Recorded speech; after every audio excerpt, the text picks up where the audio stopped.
Have you ever wondered if some object you keep from someone who died could be affecting your life now? And what if I told you that it's not the photo or the favorite clothing, but something much more common and at the same time much more dangerous? This idea seems absurd at first glance. After all, how could a simple object carry something from the spiritual world?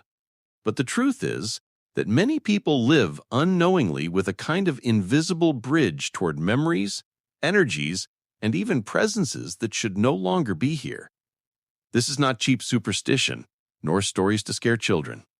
Allan Kardec, the codifier of Spiritism, wrote extensively about the connection between the material world and the spiritual world. He warned that certain bonds do not dissolve just because the physical body is gone. And here arises the uncomfortable question. When you keep an object from someone who has passed, what exactly are you keeping? A memory or an anchor? Maybe you're thinking, but I have photos, clothes, even jewelry from my grandmother, and I never felt anything strange. And that's fine. Not every object is dangerous. Not every object is neutral. But there is a specific type that can become a bond much stronger than most people imagine. It's something you've probably already seen, maybe even have at home, and it could be creating an invisible thread between you and the one who is gone. A thread that, depending on the spiritual state of the departed, can turn into a silent weight. But before revealing which object this is, it's necessary to understand why this happens. Because if we don't understand the mechanism, the revelation will seem like nothing more than an empty warning. Kardec said that spirits remain tied to the earth through thought, through feelings, and often through material attachments. This means that a spirit can remain near places, people, and things that for it were important, indispensable, or even sources of suffering. Now imagine keeping one of those objects at home. Imagine touching it every day, remembering the person, crying, feeling nostalgia. Little by little, your emotion mixes with theirs, your attachment adds to theirs, and that object, which should be only a memory, becomes a half-open door. You don't see it, you don't feel it all the time, but it's there, silently, waiting for a stronger thought, a day of pain, a night of loneliness to open a little more. Here's a detail almost no one mentions.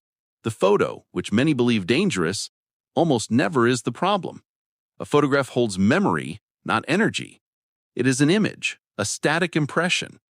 Clothing, personal belongings, even furniture can carry a bit more emotional weight, but still, they are usually not a real danger.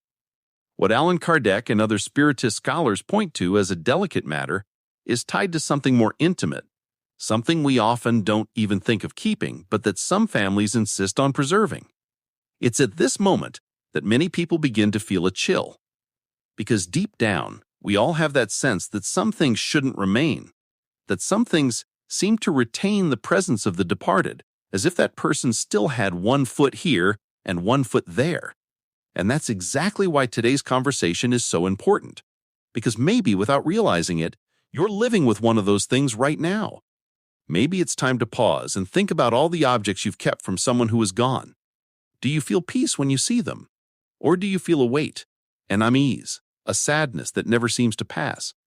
Because the answer to that question may be the first sign that the object is no longer serving as memory, but as a chain. This reflection leads us to an essential point. Not everything that is dangerous looks dangerous. The object we are going to reveal is not cursed, it's not evil, and it doesn't always need to be thrown away. The problem is not the object itself, it's the bond it creates. A bond that, in some cases, can hold back the departed spirit, and in others can hold you back. But before revealing which object it is, we need to understand the nature of this invisible tie, because that is where the true danger lies. Allan Kardec explained that spirits in the process of disincarnation often remain confused, trapped in their memories, in their habits, and often through material attachments. This means that a spirit can remain near places, people, and things that for it were important, indispensable, or even sources of suffering. Now imagine keeping one of those objects at home. Imagine touching it every day, remembering the person, crying, feeling nostalgia. Little by little, your emotion mixes with theirs. Your attachment adds to theirs.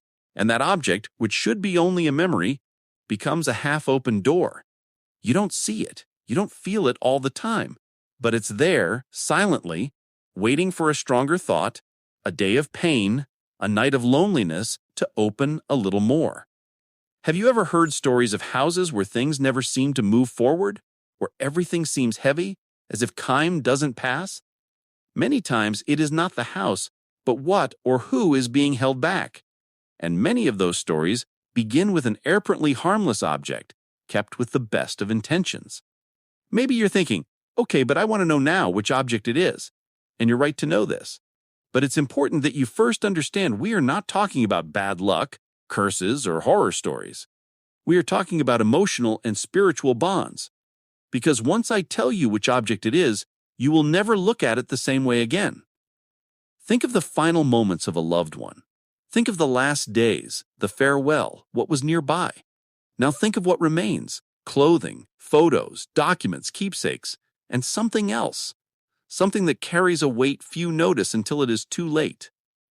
Here is where our story deepens, because it's not just about an object, but about what it represents, about what it keeps alive, and what it prevents from moving on. We've reached the point where many hold their breath.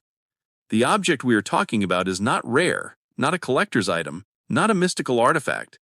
It is something much simpler, and for that very reason, so dangerous. It is something that in the most literal sense keeps the energy of someone's final moment. We are talking about objects tied to the moment of death, and more specifically about one in particular.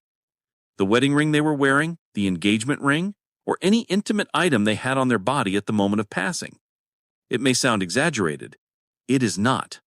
Think with me. A photo portrays a moment, but has no direct contact with the body. A garment holds memories, but it is changed, washed, worn in different contexts. But a ring, a bracelet, a necklace, or even a watch worn for years, and often worn at the exact instant of death, concentrates years of emotional energy and in the final moment receives the most intense charge of all, that of death. Allan Kardec in The Book of Spirits speaks about the fluidic irradiation that all of us leave on objects. Everything we touch, use, live with, receives part of our magnetism, and you don't need to believe blindly in this to notice it. It suffices to think of that sensation we have when we take someone's pen, open the drawer of an old desk, or even enter a room that no one has visited for years. The environment and the objects in it carry something of their owner. Now imagine an object that was with the person until the last instant, maybe even at the moment of the last breath. That object not only carries the memory of the departed, but also the intensity of the end. And that is why so many cultures, religions, and ancient traditions recommend extreme care with these elements. Maybe you know someone who keeps their deceased husband's wedding ring, wearing it as if it were their own every day. Or someone who inherited their father's watch and never again removed it from their wrist. The intention, of course, is loving. It is a way of saying, "You are still with me." But spiritually, what does that really mean? Kardec would explain it this way. When a spirit is still in the process of detachment, it is sensitive to any bond, a thought, a tear, a request, or an object it recognizes as its own. When someone takes that object and uses it, they are telling the spirit, even unconsciously, "This is still yours. I still think of you. I still feel you here." This can comfort, but it can also retain.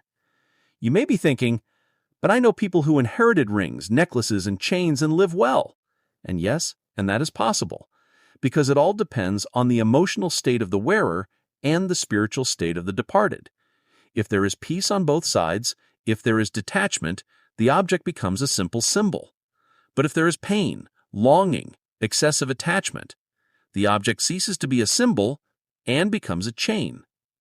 And here comes the most uncomfortable detail. Many times, the person who keeps or uses that object believes they are honoring the memory of the deceased, but in reality, they are making their path more difficult. It is like holding someone's hand while they are trying to climb a step. The hand that holds may be loving, but even without meaning to, it prevents movement. Have you noticed how some inherited objects seem heavy? As if when wearing that piece, the person feels more sadness than comfort. This is not coincidence. The weight is not in the metal, nor in the stone, nor in the material. The weight is in the emotional charge that the object absorbed. But is the solution to throw everything away? No, that's not the point. What Allan Kardec would teach us is that the problem is not in the object itself, but in the way we relate to it. Wearing an inherited wedding ring, for example, can be a beautiful gesture, so long as it is done with a heart at peace, without constant tears, without sickly attachment, without the idea that the person is still here because I wear this, because they are not. And if they are, perhaps it is not for a healthy reason. Some families even keep these objects in boxes, closets, or drawers and never touch them. They remain there, still, like capsules of memory. Sometimes this is even better than using them daily without being prepared for it. But there is a risk in leaving these objects untouched. Their energy does not renew, does not circulate, does not transform. They remain as they were the day the person departed. And whoever opens that box years later feels as if they had opened time itself. And if you think this is only a feeling, remember, almost all spiritual traditions in the world speak about cleansing the objects of the deceased, from the teas of Eastern religions to Christian prayers, from incense to the simple act of washing and donating. The goal is the same, to break the bond of pain and transform the object into memory. But what happens if someone cannot? What happens if that wedding ring, that watch, seems impossible to let go of? In that case, the object has stopped being a symbol and has become an emotional amulet. And for the spirit, it can be a constant call not to leave. You can sense the subtlety here. We are not talking about curses, haunted objects, or horror stories. We are talking about bonds, and bonds are powerful, for good and for bad. It is at this point that a question arises that almost no one dares to ask. When you keep such an object, are you keeping it to honor the one who left, or because you are afraid of forgetting? Because if it is out of fear, then that object is not serving you, it is serving your pain. And here lies the true danger. When the object stops being a bridge of memory and becomes a prison of nostalgia. Not everyone perceives when this happens, but the signs are there, a weight in the chest when looking at it, a sense that time is not passing, a difficulty in moving forward. Curiously, there are those who report real changes in life after donating, putting away, or even blessing these objects, like a weight being lifted, as if the air became lighter. This is not coincidence, it's the bond being undone. It's the spirit gaining freedom, and along with it, the one who stayed. By now, you must already be thinking of every object you have kept, every ring, every piece of jewelry, everything used for the last time at the moment of passing. It is normal for the heart to tighten, but here comes the most important question of all. Are you holding the object, or is it the one holding you? And this question leads us to an even delicate dilemma. Detachment does not always mean getting rid of the object. Sometimes detachment is an inner change. It is looking at that ring, that wedding band, that chain, and feeling peace, not pain. It is understanding that it is only a symbol, not an anchor. But what happens when that peace does not come? What if peace never comes? What if every time you look at that ring, that bracelet, that watch, the pain returns as if it had just happened? That is the situation in which many people find themselves without realizing it. They believe they are dealing with grief, that they are honoring memory, but deep down, they are feeding a wound that does not heal. The object, which should be a memory, becomes a trigger. And worse, that trigger is not only activated within the one who remained, it can resonate on the other side. Allan Kardec described in several works that disincarnated spirits can be attracted by the thought, by the attachment, and by the magnetism. And if there is anything that concentrates magnetism, it is an object that was in direct contact with a person for years. Think of a wedding ring worn for 40, 50 years. How many feelings did it witness? Marriage, arguments, reconciliations, dreams, promises. That object is loaded with history, and when the person dies, that history does not disappear. It remains there latent, as if waiting for an ending. That is why many spiritual traditions suggest rituals of disconnection for personal objects, not because they are cursed, but because they need a new meaning.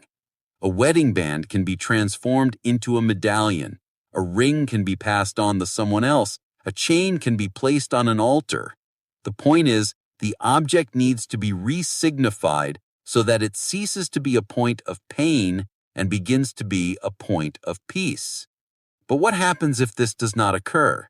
What if someone insists on wearing the ring of their deceased spouse and cries every time they look at it? Or if they wear their father's watch and feel a nostalgia that paralyzes them? In that case, the object has not only been charged with energy, it is constantly reopening the connection. Every tear, every sigh, every touch reinforces the bond, and the spirit, who may have already been moving away, feels the call, and by feeling the call, it often does not follow the path it should. The result? Both remain trapped in a kind of silent waiting that lasts years. But what to do when the object is truly irreplaceable? When that jewel, that ring, that chain has enormous emotional value. Here comes the idea of a ritual of resignification. It is not about throwing away, it is about transforming. You can bless the piece, offer a prayer, wash it symbolically, place it on an altar, or even give it to someone with a new meaning. What you cannot do is keep the object frozen in time with the energy of the moment of death stuck to it. Because this is what many do not realize. The problem is not in the object, it is in the energy of the last moment. If your father's wedding ring was worn for 30 years, but was stored right after his death with a prayer, a farewell, a thank you, it probably became a symbol of affection. But if it was kept in a hurry, with tears and desperation, and never again touched or re-signified, it may have become a capsule of that instant of pain. And here is something perhaps no one has told you. Objects like that can even influence the environment.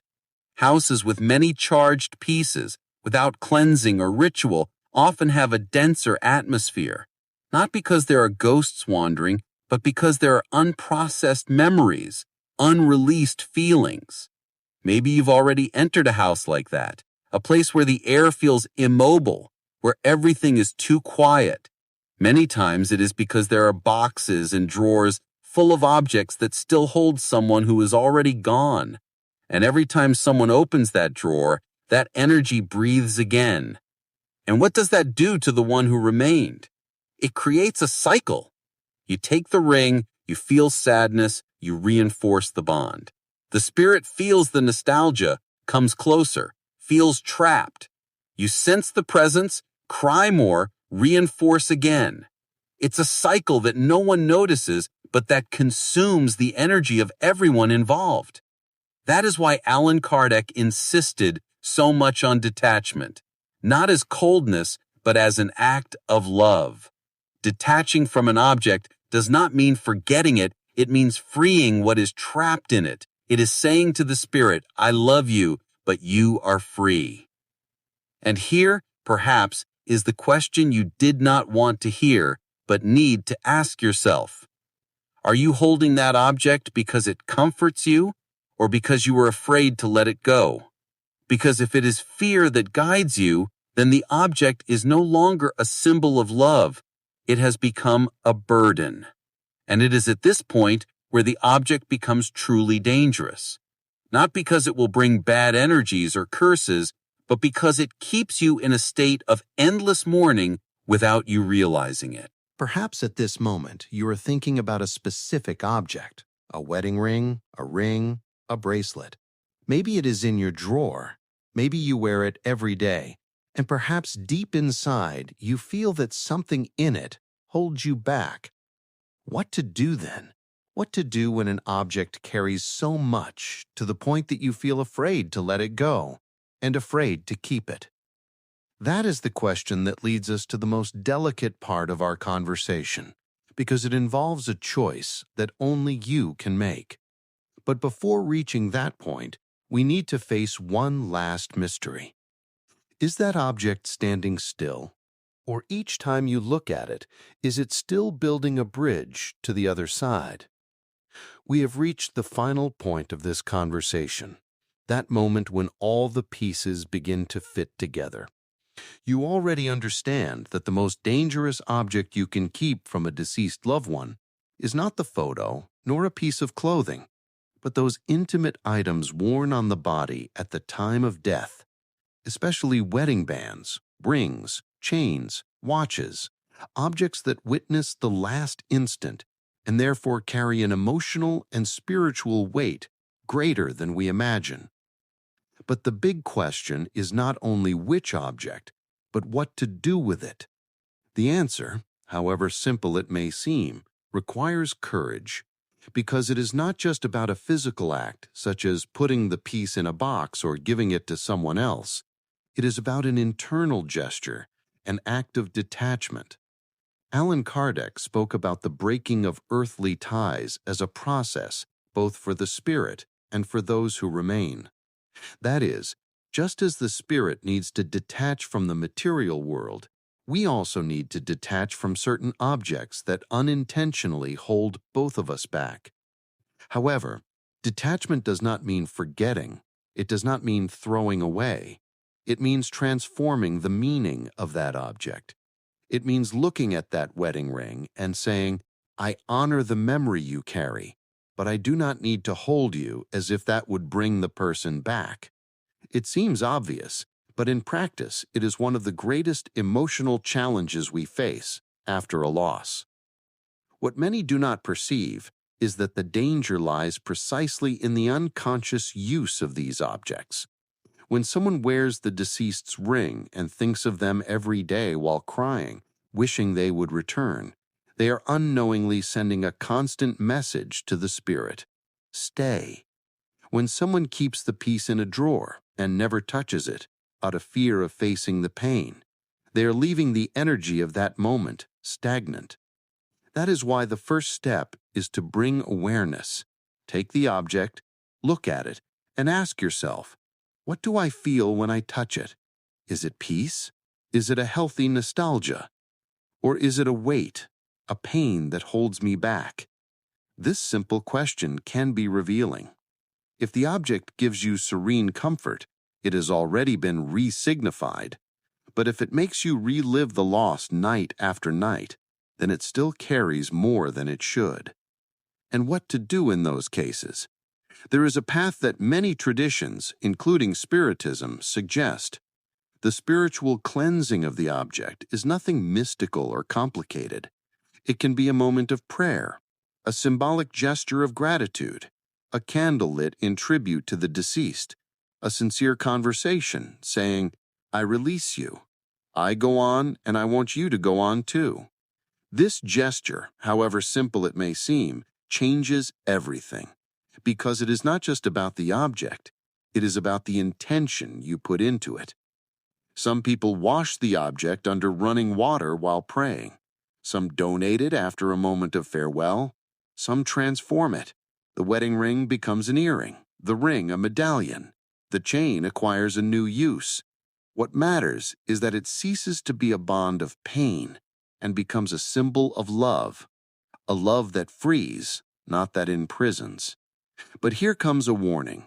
If you make this gesture without conviction, only out of fear of the dangerous object, nothing will change, because the danger was never in the ring, in the wedding band, or in the watch. The danger was always in the attachment we projected onto it. Allan Kardec said that spiritual life is a reflection of what we feel and think, and that includes the way we deal with memories. If you look at an object and feel only nostalgia and gratitude, the spirit also feels it and feels free to move on. But if you look and feel pain, emptiness, revolt, it's that feeling that keeps the bridge open. Now think about your life. Think about the objects you keep. Do any of them feel as if the past never passed?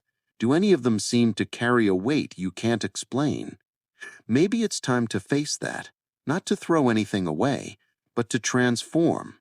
Because when you transform the meaning of an object, you transform the relationship you have with the memory of the one who left. And here is the most beautiful part of all this. When you finally manage to detach yourself from the weight of the object, something changes. The mourning gives way to memory.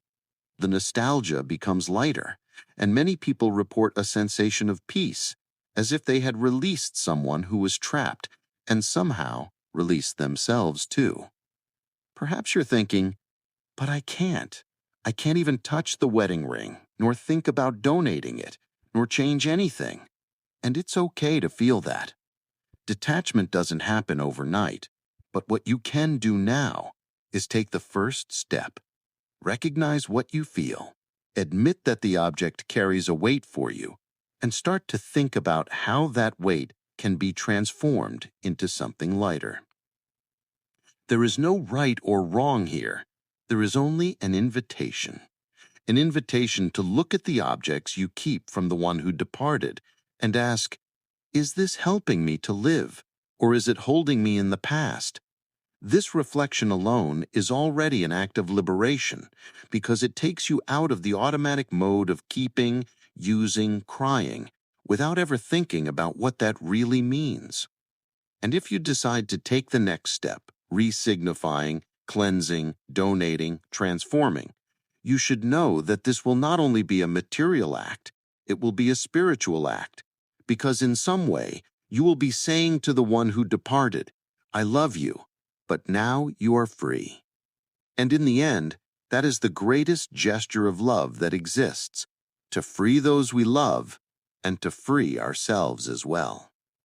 If this conversation made you think about something you have kept in your house, do not ignore it. Look at that object today, touch it, ask it what it still tarries with it. And if you feel the time has come, make a gesture, small or large, but a gesture. Because the most dangerous object you can keep from a deceased loved one is not dangerous for what it is dangerous for what it prevents, the movement, yours and the one who departed. If you felt that this video gave you a new way of looking at mourning, memory, and detachment, I want to ask you something. Subscribe to the channel, like, share with someone who needs to hear this, because sometimes a single reflection can be the key that frees an entire life from nostalgia stuck in time. And remember, true love never imprisons, it always sets free.